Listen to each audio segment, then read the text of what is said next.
वर्षा निवासस्थानी मुख्यमंत्री आणि दोन्ही उपमुख्यमंत्र्यांमध्ये महत्त्वाची बैठक. पालिका निवडणुकीच्या पार्श्वभूमीवर रणनीती ठरल्याची माहिती. मनसे अध्यक्ष राज ठाकरे आज पुणे दौऱ्यावर. राज ठाकरेंच्या अध्यक्षतेखाली पदाधिकाऱ्यांची बैठक. बैठकीनंतर पत्रकार परिषद होण्याची शक्यता.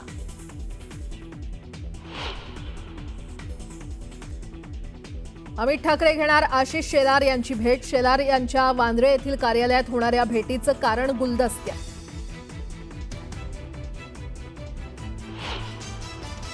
आपण एवढं प्रचंड निसर्गाचं नाश केलेलं आहे, त्याचे भोग आपल्याला भोगावे लागणार आहेत. शेतकऱ्यांनी संकटाची सवय लावून घ्यावी. निसर्गाचं नुकसान केलंय, कर्माची फळं भोगावी लागणार.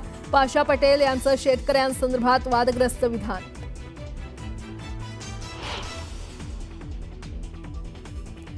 कोल्हापूरच्या सिद्धार्थ नगरमध्ये 2 गटात तुफान राडा आणि दगडफेक. रस्त्यावर बांधलेला स्टेज काढण्यावरून वाद. परिस्थितीवर नियंत्रण मिळवण्यात पोलिसांना यश.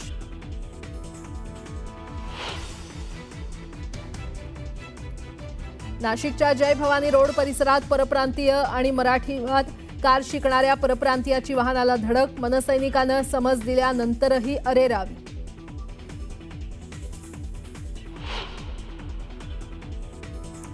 बीडमध्ये 2 मैत्रिणींमध्ये बॉयफ्रेंडवरून वाद. मैत्रिणीकडून मैत्रिणीची हत्या. मृतदेह घेऊन जातानाचं आरोपी वृंदावनी फरताडेचं सीसीटीव्ही समोर.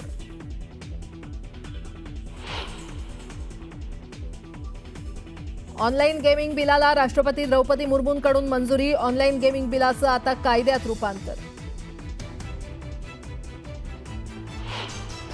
रेल्वेच्या माटुंगा मुलुंड अप आणि डाऊन धीम्या मार्गावर रविवारी सकाळी 11:05 ते 3:55 मेगा ब्लॉक घेण्यात येणार आहे. ब्लॉक कालावधीमध्ये छत्रपती शिवाजी महाराज टर्मिनसवरून अप आणि डाऊन धीम्या मार्गावरील लोकल माटुंगा आणि मुलुंड स्थानकादरम्यान जलद मार्गावर वळवल्या जाणार आहेत. राज्याच्या परिवहन विभागानं स्कूल व्हॅनसाठी 13 विद्यार्थी आणि 1 चालक असं धोरण अखेर मान्य केलेलं आहे.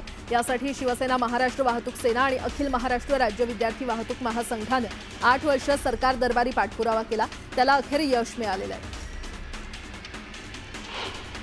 अंधेरी ते दहिसर मेट्रो 2 आणि गुंदवली ते दहिसर मेट्रो 7 मार्गिकेवरील प्रवास भाडे वाढण्याची शक्यता आहे. MMRDAनं भाडं निर्धारण समिती गठीत करण्याचा प्रस्ताव मंजुरीसाठी राज्य सरकारकडे या महिन्यात पाठवलाय. मुख्यमंत्र्यांनी मंजुरी देताच पुढे केंद्राला ही समिती स्थापन करण्यासाठी शिफारस केली जाणार आहे. 20 वर्षांपेक्षा जुन्या वाहनांच्या नोंदणीचं नूतनीकरण सर्व श्रेणींमध्ये जवळपास दुपटीनं महाग झालेलं आहे. केंद्र सरकारनं मोटार वाहन नियमामध्ये 3ऱ्यांदा सुधारणा केल्यामुळे वाहनधारकांच्या खिशाला कात्री लागणाऱ्या मोटार वाहनांसाठी नूतनीकरण शुल्क 5,000 वरून 10,000 रुपये इतकं झालं. चांदीच्या भावात 1,000 रुपयांची वाढ झालेली आहे आणि त्यामुळे चांदी 1,15,000 रुपये प्रति किलोवर पोहोचली आहे. 2 दिवसात चांदीमध्ये 3,000ची वाढ झाली आहे. मानवी आरोग्यावर कबुतरांचा होणारा परिणाम अभ्यासण्यासाठी राज्य शासनानं तज्ज्ञ समिती गठीत केली आहे. मुंबई उच्च न्यायालयानं 13 ऑगस्ट 2025 रोजी दिलेल्या आदेशानुसार ही समिती स्थापन करण्यात आलेली आहे. समितीनं पहिल्या बैठकीपासून 30 दिवसांच्या आत शासनाला आपला अहवाल सादर करणं अपेक्षित आहे. फॉक्सकॉनची उपकंपनी युझान टेक्नॉलॉजीनं पुन्हा एकदा भारतातील युनिटमधून 300 चीनी अभियंत्यांना परत बोलावलेलं आहे. यामुळे भारतातील आयफोन निर्मितीवर परिणामाची शक्यता आहे. चीननं तंत्रज्ञान हस्तांतरण रोखण्यासाठी असं केल्याचा अंदाज आहे. जनसामान्यांचं जीवनमान उंचावण्यासाठी सरकार विविध योजना, उपक्रम आणि अभियानांची अंमलबजावणी करत असतं आणि त्यानुसार 15व्या वित्त आयोगाच्या निधीतून सुरू असलेली पायाभूत आरोग्य सुविधा, प्रधानमंत्री मातृवंदना योजना, प्रधानमंत्री आयुष्मान भारत आदी योजनांमधील प्रलंबित कामं 31 मार्चपूर्वी पूर्ण करण्याचे आदेश मुख्यमंत्री देवेंद्र फडणवीस यांनी प्रशासनाला दिलेले आहेत. आता एक मोठी बातमी. शेतकऱ्यांनी आता संकटांची सवय लावून घ्यावी. 365 दिवसांपैकी 322 दिवस हे संकटाशी झगडावं लागणार. आपण निसर्गाचं नुकसान केलंय, कर्माची फळं भोगावी लागणार असं म्हणत पाशा पटेल यांनी शेतकऱ्यांबद्दल वादग्रस्त वक्तव्य केलंय. तर सरकार शेतकऱ्यांना पूर्ण नुकसान भरपाई देऊ शकत नाही, तर फक्त मदत करू शकतं असंही पाशा पटेल म्हटलंय. पाशा पटेल यांच्या या वादग्रस्त विधानानंतर शेतकरी वर्गातून नाराजी व्यक्त केली जाते, तर विरोधक या मुद्द्यावरून आक्रमक होण्याची शक्यता आहे.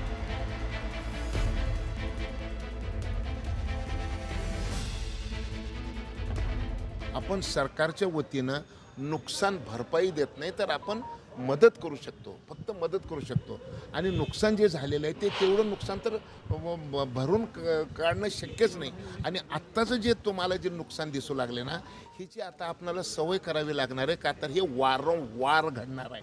कधी पाऊस जास्त पडून, कधी पाऊस कमी पडून, कधी पाऊस न पडून, कधी तापमान वाढल्यामुळं आणि कधी गारपीट झाल्यामुळं, कधी थंडी वाढल्यामुळं. म्हणजे 365 दिवसापैकी 322 दिवस हे शेतकऱ्याला संकटाचे दिवस येणार आहेत. ही काळ्या दगडावरची पांढरी रेघ आहे. आपण एवढं प्रचंड निसर्गाचं नाश केलेलं आहे, त्याचे भोग आपल्याला भोगावे लागणार आहेत.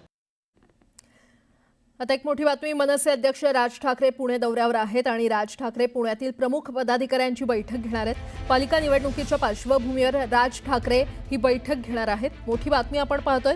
राज ठाकरे हे पुणे दौऱ्यावर आहेत आणि पुण्यातील प्रमुख पदाधिकाऱ्यांची ते बैठक घेणार असल्याचं कळतंय. पालिका निवडणुकीच्या पार्श्वभूमीवर ही बैठक अतिशय महत्त्वाची ठरणार आहे.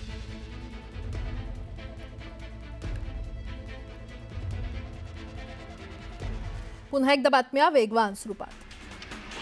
पंतप्रधान आवास योजनेतील धूळखात पडलेली हजारो घरं विकण्यासाठी म्हाडानं अनोखी शक्कल लढवलेली आहे. अत्यल्प उत्पन्न गट तसंच PMAY योजनेतील लाभार्थ्यांना कोणत्याही त्रासाशिवाय झटपट कर्ज मिळावं यासाठी म्हाडाच्या कोकण मंडळातर्फे आता वित्तीय संस्थेची नेमणूक करण्यात येणार आहे.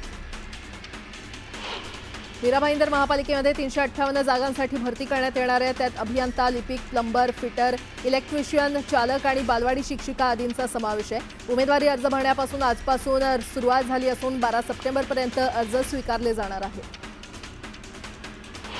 नागपूर महानगरपालिकेमध्ये एकूण 245 पदांची नियुक्ती प्रक्रिया यशस्वीरित्या पार पडल्यानंतर आता विविध 174 पदांसाठी पुन्हा मेगा भरती घेण्यात येणार आहे. 174 पदांची ऑनलाईन पद्धतीनं भरती प्रक्रिया येत्या 26 ऑगस्टपासून सुरू होणार आहे.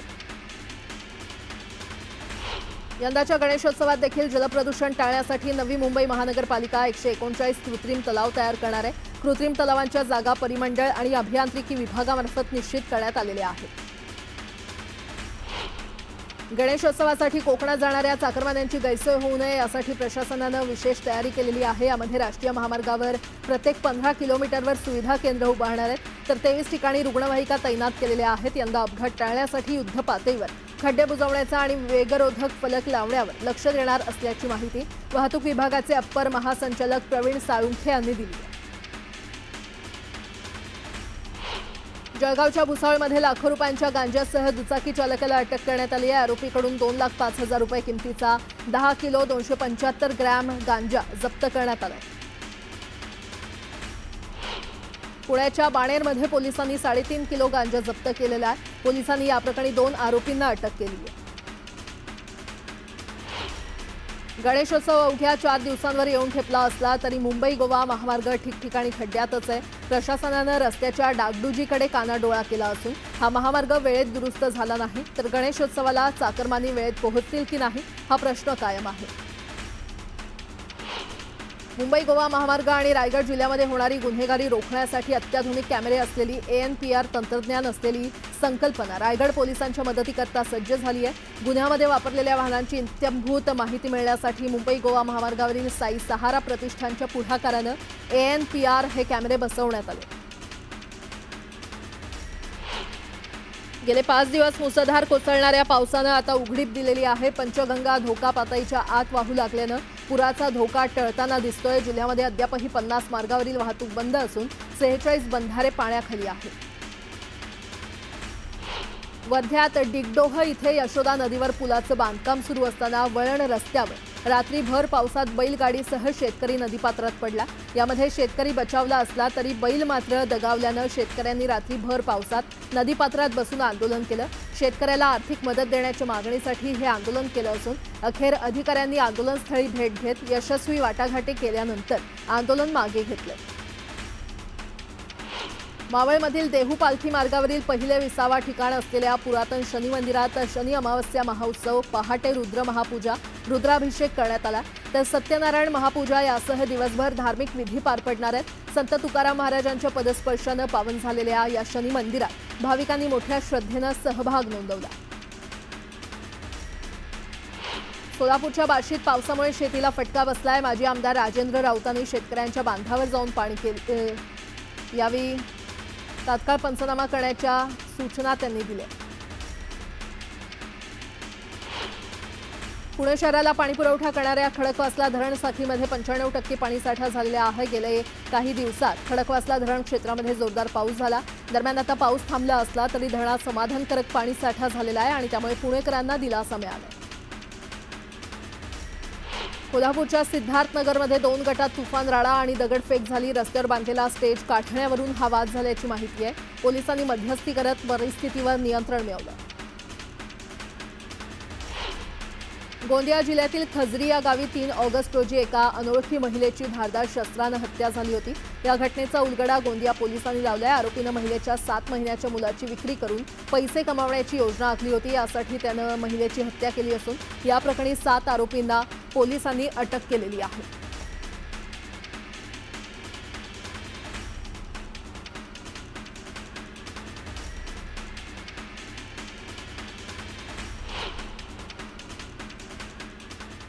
राज्यातील शेतकरी कर्जमाफीचा मुद्दा पुन्हा एकदा समोर आलाय। त्याला निमित्त ठरलंय उपमुख्यमंत्री अजित पवार यांच्या विधानाचं।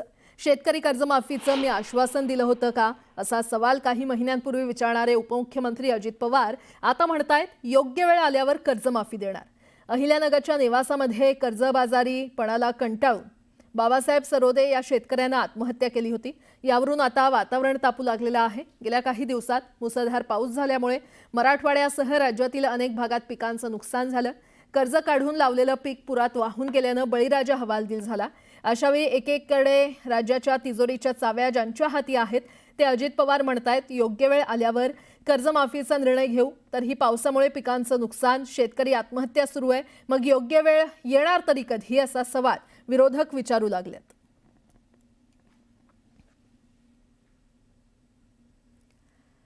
दरम्यान शेतकरी कर्जमाफीबाबत यापूर्वी उपमुख्यमंत्री अजित पवार यांनी काय विधान केलं होतं पाहूयात। परिस्थितीनुरूप आम्ही पुढचे त्या ठिकाणी निर्णय घेऊ।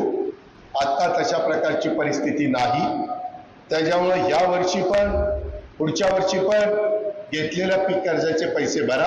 शेतकरी कर्जमाफीबाबत काय धोरण आहे? राजू शेट्टी आक्रमक झालेले आहेत, त्याच्यावर ते जमत नाही तर मग निर्णय का घेतला? कुठं निर्णय घेतला? आश्वासन का दिलं? कुणी दिलं? राजू शेट्टी म्हणतात विधानसभा निवडणुकीच्या वेळी मी दिलं महायुतीने दिलं। तर योग्य वेळी कर्जमाफीचा निर्णय घेऊ असं अजित पवार आता म्हणत आहेत।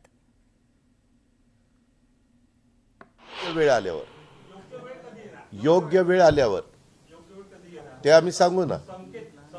1 मिनिट हे का, आम्ही आमच्या जाहीरनाम्यामध्ये ते होतं। जाहीरनाम्यात पुढं 5 वर्ष आम्हाला निवडून द्या, आम्ही ही गोष्ट करू। आम्ही त्याच्यामध्ये ती गोष्ट करणार आहे, परंतु योग्य वेळ आल्यावर करणार आहे। आत्ता आम्ही आमच्या लाडक्या बहिणीचं आमचं काम चाललेलं आहे। वीज माफी 20,000 कोटी रुपयाची वीज माफी कशाला म्हणतात 20,000 कोटी।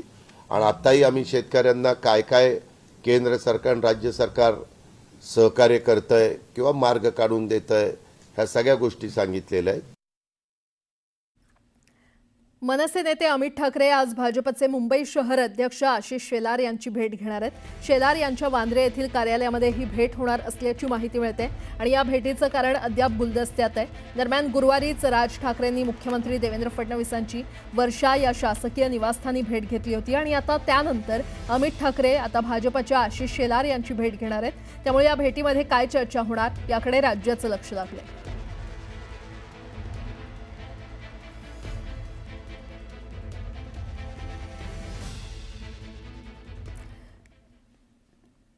पुन्हा एकदा बातम्या वेगवान स्वरूपात। पालघर नगर परिषदेतील प्रभाग रचना नगरविकास मंत्रालयानं स्वतःच्या सोयीप्रमाणे केल्याचा आरोप भाजपच्या माजी नगरसेविका अलका राजपूत यांनी केलेला आहे। राजपूत यांनी सर्वोच्च न्यायालयाचे सरन्यायाधीश भूषण गवई आणि मुख्यमंत्री देवेंद्र फडणवीस यांच्याकडे एकनाथ शिंदेंची तक्रार केली आहे।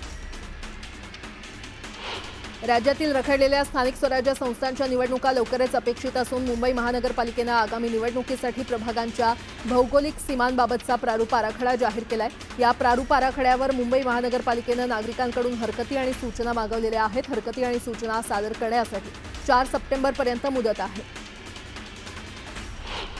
पुणे महापालिकेच्या निवडणुकांसाठी प्रारूप प्रभाग रचना जाहीर झाली असून 2017च्या निवडणुकीच्या तुलनेत यंदा प्रभागाची संख्या 1 कमी होऊन 41 इतकी झालेली आहे. सदस्यांची संख्या 1 वाढून 164 वरून 165 वर पोहोचली आणि 4 सदस्यांचे 40 आणि 5 सदस्यांचा एक प्रभाग असणार आहे. हरकती आणि सूचनांसाठी 4 सप्टेंबरपर्यंत मुदत देण्यात आलेली आहे. मुख्यमंत्री आणि दोन्ही उपमुख्यमंत्र्यांची काल बैठक पार पडली आणि या बैठकीमध्ये स्थानिक स्वराज्य संस्थांच्या निवडणुकांबाबत चर्चा झाल्याची माहिती आहे. महायुतीमधल्या तिन्ही प्रमुख पक्षात कुठे कसे लढायचे याबाबत प्राथमिक चर्चा झाली असल्याची सूत्रांची माहिती आहे. पंतप्रधान नरेंद्र मोदी 29 ऑगस्ट ते 1 सप्टेंबर दरम्यान चीन आणि जपानच्या दौऱ्यावर जात आहेत. जपानचे पंतप्रधान इशिबा यांच्या निमंत्रणावरून मोदी भारत जपान वार्षिक शिखर परिषदेमध्ये सहभागी होण्यासाठी 29 ते 30 ऑगस्ट दरम्यान जपानमध्ये जाणार आहेत. गणेशोत्सवाच्या निमित्तानं पुणे पोलीस सज्ज झालेले आहेत. पोलिसांनी शहरातील मध्यवर्ती भागात सीसीटीव्ही, वीज आणि रस्त्यावरील खड्डे दुरुस्तीसाठी जोरदार प्लॅनिंग सुरू केलंय. गणेशोत्सवाच्या तयारीसाठी शहरातल्या मध्यवर्ती भागात पोलिसांची 11 विशेष पथकं तैनात आहेत. पुण्याच्या दगडूशेठ हलवाई गणपती मंदिरात यंदा पद्मनाथ स्वामी मंदिराची प्रतिकृती साकारण्यात येणार आहे. गणेश भक्तांसाठी 150 कॅमेऱ्यांचा वॉच असणार आहे तर 24 तास दर्शनाची सोय असणार आहे.